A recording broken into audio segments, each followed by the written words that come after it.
Those deep, dark wells. The terrible thing happened at night, as most terrible things do. While I clicked away at my home job as a transcriptionist, I'd often watch the boys playing in the backyard. They'd be at it for hours, acting out some scene with foam swords and plastic guns, only stopping when the sun left to rise elsewhere. Seeing Mason happy made me happy. He'd finally found a friend. His father left us when he was 6 months old and, more or less, held no role in his life. Sure, there were the occasional visits every few years, but even those were short and feigned, not even so much as an annual birthday card. Perhaps that was why Mason anchored himself such a secure distance from other kids, a point driven home by his 5th grade teacher and several others. Part of me didn't blame him. Kids in school, especially the ones I can recall, weren't the friendliest bunch. If you were lucky, you could pick out the sharks from the minnows and avoid them, but honestly, they all looked the same, twined together in the same concrete box. "Please give him a best friend," I'd whisper at my bedside every night, sending out the same message to God, or at least to something just as benevolent, to hear my prayer. Give my son his first best friend. Then, one day, much to my wonderment, Mason brought Todd home for a playdate. He was a petite boy with mismatched clothes, unkempt hair, and the bluest eyes you'd ever seen. I was ecstatic, relieved that my son had finally cracked open his shell and found a buddy. I saw him at the park, Mason told me when I asked how they met. He was sitting alone at the swings, like he was sad. When he saw me on my bike, he waved, and I waved back. Then, we hung out, and he was really cool. As he shared this, I couldn't help but smile at his excitement, so much deserved by the loneliest boy in the world. That night, they had a sleepover and passed out in the living room. From my bedroom, I could hear the muffled speech of our television which they had left on. Sighing, I untucked myself out of bed and walked sluggishly down the stairs to them. Light from the screen pulsed and stretched over the sleeping boys. Mason was swaddled in his blanket on the floor, while Todd was curled up on the couch. I scanned for the remote, and after no luck, I moved to shut it off myself. Crick! A lone bag of chips crinkled under my foot. From the couch, Todd's shape twitched and then bolted upright. I meant to say, sorry, but I was stopped short. When Todd jutted awake and opened his eyes, I couldn't see them. They hadn't rolled up in their sockets or slipped to their sides, they were simply gone. 2 holes of singular darkness. Todd had blue eyes, vividly blue eyes. But at that instant, not even the glow of the television reflected off those dark membranes, black as Santa's coal. Then, he blinked, and the eyes returned. Before I could say anything, his mouth stretched into a yawn, and his body slumped back into the cushions. I was stiff as a board, somewhat relieved I hadn't shrieked and woken them both up.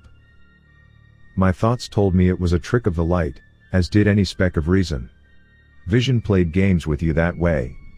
I switched off the television and went back to bed. A few weeks later, on an especially windy evening, a knock came at the door. Todd was there as usual, seesawing on his soles patiently. "Hi there," I smiled. "Hi." He smiled, his thin neck cocked. "Can Mason come out and play?" Before I even had to answer, Mason had already squeezed past me, still working one of his arms through his jacket sleeve. "Bye, Mom." I watched as they disappeared down the street. The rule was to be back before dark, and to their credit, the boys always returned just as the sky started to dim. On that particular outing, they came home with some cool rocks they'd found in dirt-clotted sneakers. By the time Todd was ready to walk back home, it had fallen too dark for him to go alone. I gave him a ride, with both boys in the backseat. It wasn't a far drive, as his house was only a few streets away. Every so often, my eyes would slip back to the rear view and see Todd watching the street, Mason dozing off next to him. As we passed beneath the street lamps, a bar of light would creep through the window, roll over his face, and vanish over his head. The car suddenly rocked as my wheels rolled too hastily over a speed hump. His gaze left the window and met mine. Only this time, as the slanted light skimmed over his features, blue eyes did not look back at me. They were gone, blotted out by the same oily darkness. Silent murky circles. Even his skin, in just that quick moment, looked different, like dry, mottled clay fit poorly over a skull. Lips bloodlessly shriveled. I slammed on the brake, jostling all of us with a sudden lurch. Mason gasped himself into wide-eyed awareness. As fast as it had happened before, the straight-faced horror in my backseat returned to a sweet young boy, shocked and surprised. "Sorry," I breathed. "Sorry about that, guys. I thought I saw a cat in the road." We reached Todd's house, a white ranch style with a flowering dogwood tree in the front yard. As the boys said their goodbyes, I could only stare into the dashboard, my heart sending tremors down my arms. The world felt off its tilt, as if the lines separating actuality and nonsense were blurred. I was disoriented by how real it seemed, his eyes like deep, dark wells, his unhealthy skin stretched and pulled like a death mask. My thoughts clashed with the fold of my brain that formed logic, and eventually, logic won. It was all in my head, period. But despite how far-fetched it sounded, I actively avoided eye contact with Todd, not even giving a sliver of opportunity for that oily pitch to return. If it even happened in passing glance or a quick double take, I'd be back to circling the rim of a mental collapse. A week later, I went to pick up Mason from Todd's house. I'd pulled up along the curb, texted, "I'm here," and waited there for some time. There was no sign he'd read my message, nor did he answer any of my calls. When I got tired of waiting, I twisted the keys out of the ignition and made my way up the slim walkway. The house was missing a great deal of shingles, which scarred its roofline in dark patches. The rain gutters were clogged and stunk of decomposing leaves. I knocked briskly and waited. The door unlocked, held only partially open by a door chain. "Yes?" the face peeking out asked. His voice was nasally, like it was lodged somewhere in his throat, right in the pit of it.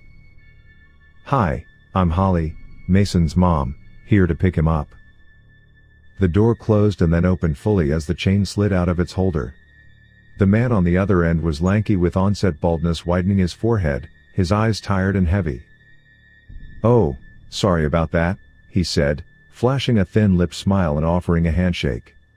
"David. The boys are probably still on their way back, but they'll be here any minute now. You can come inside and wait if you'd like. I've got some tea ready to go." I took him up on the offer and followed him inside. At our immediate right was the living area, where a woman sat watching a rom-com on the television. Paying no mind to the sound at the door, she kept her back to us. Beneath the show's timed laugh track, I could hear the sound of hard, labored breathing. Hanging over the side of the sofa drooped a thin, skeletal wrist.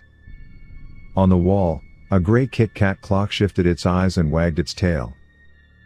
The kitchen was small, with a triangular arrangement of sink, stove, and refrigerator, a small dance between the three. Flowery wallpaper looped around the room. A formica-topped table sat against the wall with minty green chairs. I took a seat in one as David retrieved some cups from the cabinet. The smell of light orchid drifted through the air. "Hope you like green tea," he said quietly as he filled the cups and brought them over.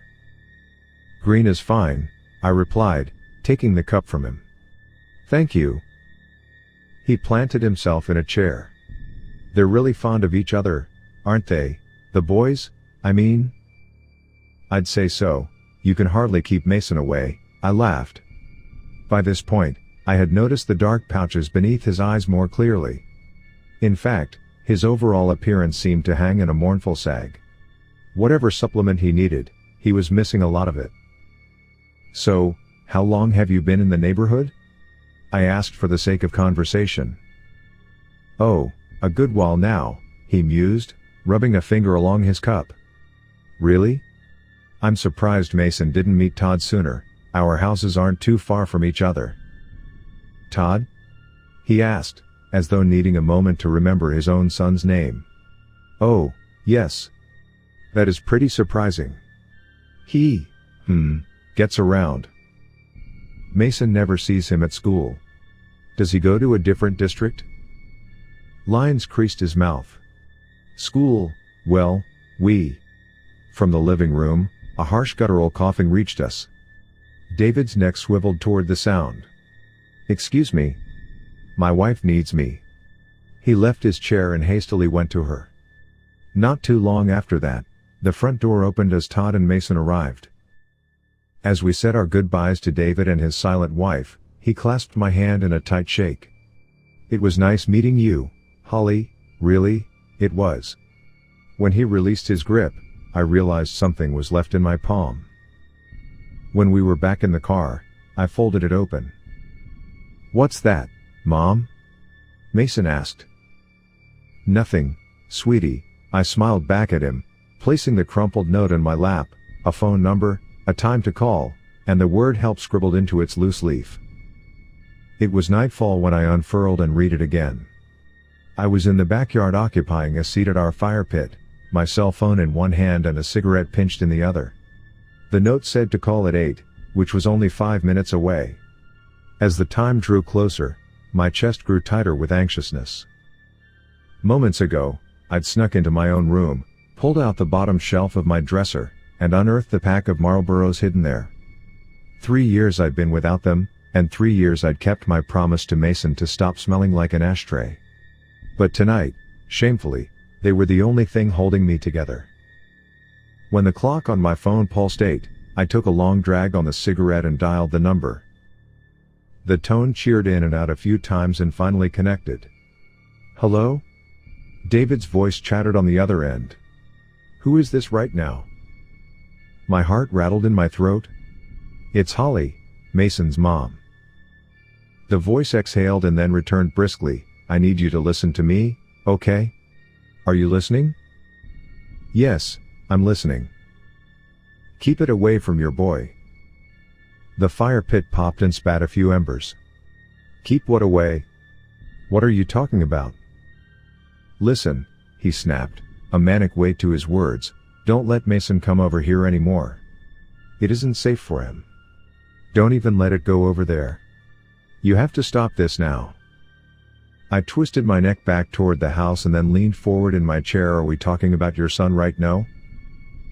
Isn't my son. He scorned. Not at all.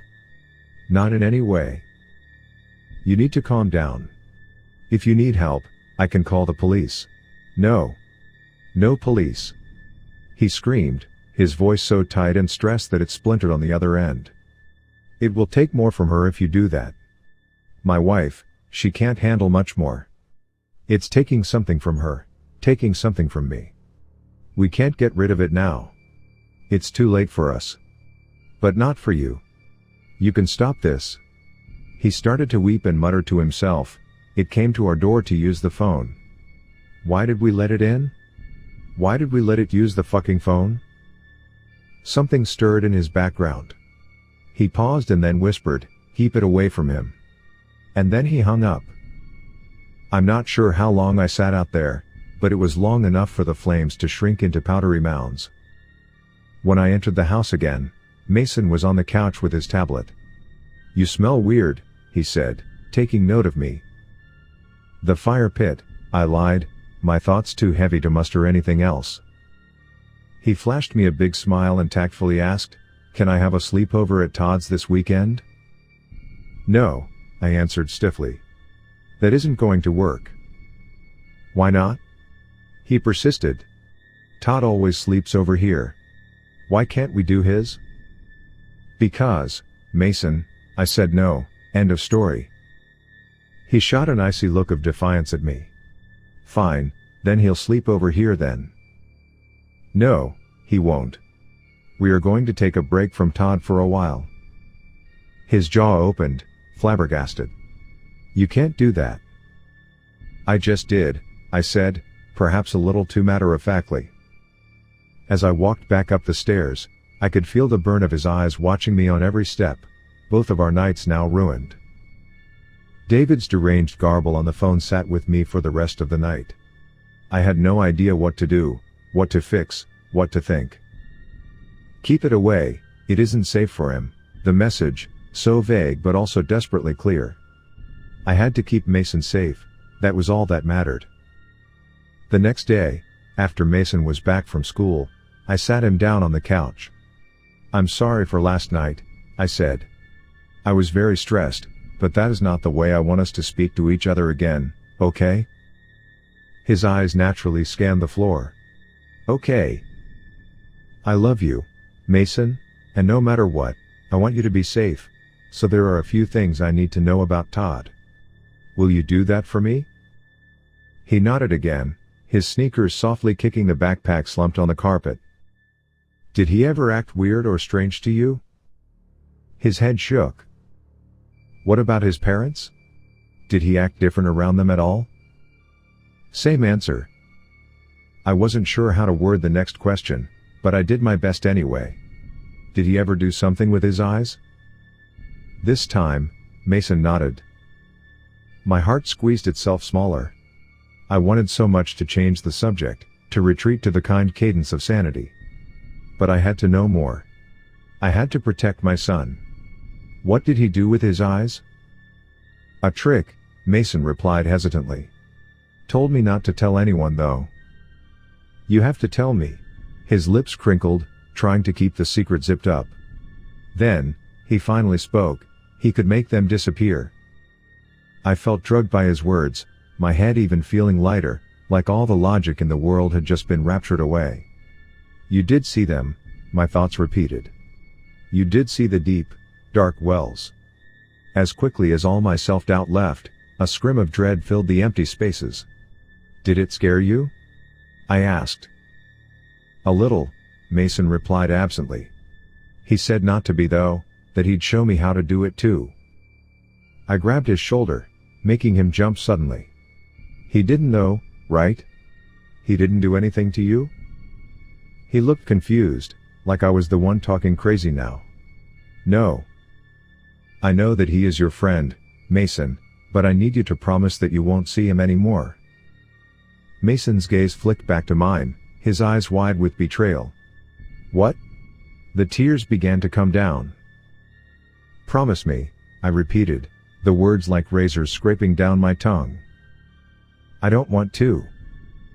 "Mason." After much hesitation, he tearfully replied, "I promise." I hugged him, closed my eyes, and surrendered to the cruelty of it all. For the rest of that hellish week, I kept my ears tuned for the knock at the door. For whatever reason, Todd never used the doorbell. Inevitably, the knock came. Behind the frosted glass of our front door, I could see Todd's vague shape teetering on his soles. When the door opened, he smiled up at me. "Hi, can Mason come out and play?" "Sorry, dear," I smiled back, "Mason can't play today." The corner of his mouth lifted as his neck cocked to the side. "Can he later?" "No, I don't think so, sorry." His nose wrinkled, and the skin between his eyebrows creased. "Okay." I closed the door, watched him leave, and that was that. It might take a few times, but eventually the message would sink in, leave my son alone. I felt a sense of pride behind that, and what could possibly better protect a boy than his mother? But when I turned and saw Mason's cold eyes from the stairs, the pride all but evaporated. When Todd returned the next day, I gave him the same answer. Then the day after that, and the one after that. I couldn't even refuse to answer when he knocked, otherwise, he'd sit there and wait, knock again, and wait some more, knowing full well we were home. 4 straight evenings of it. And poor Mason, he had every right to despise me for this. No parent could want to wall themselves between their son and his best friend, his first friend, but what choice did I have? We were drifting apart, orbiting ever farther away from one another. He was my prisoner, and I was the judge sentencing him back to a lonely world. Surely he'd make new friends, right? The world was full of them, and if anything, this was proof that he could find them. That thought helped me cope, anyway. When the knock came for the 5th time in a row, my tolerance had run out. Todd wasn't catching on, and to make matters more irritating, it was 8 or so at night this time. Part of me hoped it was someone else, maybe a neighbor bringing a package by that was wrongfully left on their doorstep. But I knew better than that, and I was not allowing this to go any further. Mason was doing his homework at the kitchen table when I passed by him, no acknowledgement whatsoever. When I pulled the door open, Todd was standing beneath our porch light, both shoulders hunched over his ears as though expecting me to smack him, and perhaps verbally that was what I did. "Go home," I said assertively. "We're done. No more of this, all right?" "Can Mason come out to play?" he asked sorrowfully, as though it weren't after dark. "No, Todd, he can't. And he won't the next day, or the next. Now, go home and stay there." His small arm rubbed his sleeve nervously. "It's really dark. I don't want to walk home alone. Can I use your phone to call my parents?" I felt absolutely cruel, but I also knew the game he was trying to play. "You walked here on your own. You can walk back on your own." Then, as I moved to close the door and end the conversation, Todd made his eyes disappear. The darkness washed over them quickly and seemed actually to curdle in his sockets. A thickening, horrible texture. His face became milk wax, the sad child disappearing behind it. Beads of perhaps sweat dripped from his temples. One ran into his eye and vanished into the void. "I want to come inside," he spoke, the sorrowful note in his voice also gone. My heart slackened to a deep, slow throb. I felt the need to pinch my side, to tweak it hard enough to draw blood and wake from this moment. Between the dead, shriveled lips, I could see the decayed tips of black teeth. "Can I please come inside?" he asked. "No," I said semi-reactively. His black, craving eyes narrowed at me. For a moment, I actually thought they started to cry, but it was the darkness dribbling down his cheeks, oozing like oil slicks. "I just want to play with Mason." The sound of it, the sound of that horrible face saying my son's name snapped me out of the shock. I slammed the door closed and quickly locked it. Mason stood stiffly in the kitchen. His expression was only a shimmer of consciousness, vacant as a sleepwalker. "Mason, look at me, honey. It's all okay. Everything's going to be okay." But his unfocused eyes were not facing me. 3 firm knocks came from the door. When I turned to face it, a dark shape lingered behind the frosted glass. A tall figure, taller than any adult, was hunching to look inside, and from behind the single pane that separated us, its vague shape didn't move. From the other side, Todd's childish voice was still calling, "Can I please come inside? Don't you want to play, Mason? Don't you want to play?" I could feel it watching us, like static vibrating the air. When I tried to move Mason, he refused to budge, staring emptily toward the evil thing behind the glass. Heavy as he was, I scooped him up in my arms and bolted for the stairs. "It won't break in," my thoughts uttered. "It isn't allowed to." That much I was sure of. If it wanted to get in, it would have by now. It needed to be invited. I shut both of us away in the bathroom upstairs, and when the sounds of the front door finally ceased, Mason snapped out of it. He was confused, like he just missed everything that transpired. I wasn't sure whether to consider that a blessing or not. Perhaps it was, and perhaps also, it was not God that answered my prayer. It was impossible to digest what happened that night. Sometimes I'd linger on the stairs, right on the top step, and watch the doorway, wondering if the glass would suddenly darken, if Todd's voice would slip through and ask to come inside. One night, David had left a voicemail on my phone. "She's gone," his voice whimpered. It got what it wanted from her. Drained her dry. Now, my wife won't wake up, and it's left us. I don't know what it wants from your boy, but it wants something. No matter what, don't let it back inside. The message cut out after that, and he still won't answer my calls. Todd never did come back, and I wouldn't have it any other way. Strangely enough, the one least affected by all of this was Mason. I was worried to see him fall back into that distant bubble, but that isn't what happened. He'd started to make friends with other kids around the neighborhood. New friends. Normal friends. He'd become a real social butterfly, and despite my brain ripping itself apart to understand what I had seen, I at least had that comfort to cling to. Seeing Mason happy made me happy. Lately though, I've been feeling strange. It's been harder to feel motivated about things, let alone get out of bed in the morning. Even my appetite has started to dwindle. Day by day, I've been growing increasingly sapped and lethargic. I don't know what's wrong, but it's getting worse.